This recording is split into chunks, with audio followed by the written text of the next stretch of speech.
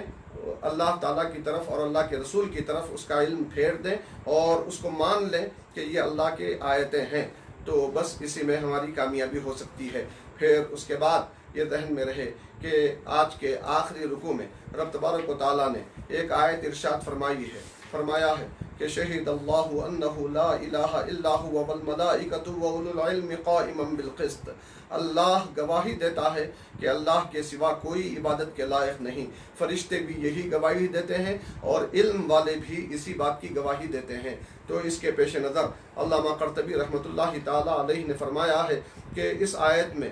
علم کی فضیلت کی دلیل ہے اور علماء کے بزرگی کی دلیل ہے. کیوں؟ اس لیے کہ رب تبارک و تعالیٰ نے جہاں اپنی گواہی کے ساتھ فرشتوں کو شامل فرمایا وہیں علم والوں کو شامل فرمایا. فرشتوں کے ساتھ علم والوں کے نام کو شامل کرنا یہ علم اور علماء کی فضیلت کے لیے کافی ہے. اور رب تبارک و تعالیٰ نے خود نبی پاک کو 16ویں پارے میں حکم دیا ہے کہ اے حبیب آپ ہمیشہ دعاؤں میں کہتے رہیے کہ ربی زدنی علما، کہ اے ہمارے پروردگار میرے علم میں اضافہ فرما. اور رسول پاک صلی اللہ علیہ وسلم کا یہ قول مبارک بھی علم اور علماء کی فضیلت اور شرافت و بزرگی کے لیے ایک بنیادی حیثیت رکھتا ہے کہ سرکار نے فرمایا کہ ان العلماء ورثۃ الانبیاء، کہ یقیناً علماء کرام انبیاء کرام کے وارث ہیں. یہ بہرحال بہت ساری باتیں ہیں جو چیدہ چند باتیں ضروری سمجھی گئیں، اس خلاصے میں آپ کے سامنے رکھی گئیں۔ اسی پر آج ہم اکتفا کرتے ہیں انشاءاللہ تعالی العزیز۔ کل پھر اسی وقت اگلے سوا پارے کی تفسیر کے خلاصے کے ساتھ ہم آپ کے سامنے حاضر ہوں گے۔ والسلام علیکم ورحمۃ اللہ وبرکاتہ۔